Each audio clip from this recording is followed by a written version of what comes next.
కొట్టేస్తా చెల్లిని నేను.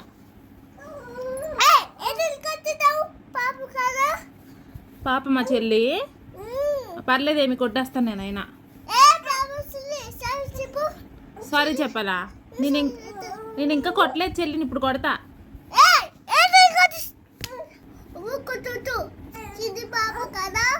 ఎందుకు పాపము?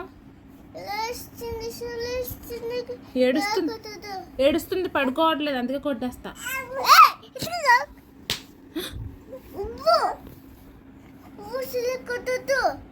కొడతాను. అబ్బా చూడు తల్లి, నిన్ను కొడతా అన్నానని నన్ను కొట్టేస్తున్నాడు అన్న.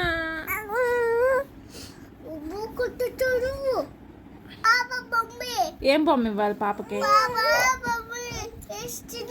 ఏడుస్తుందా?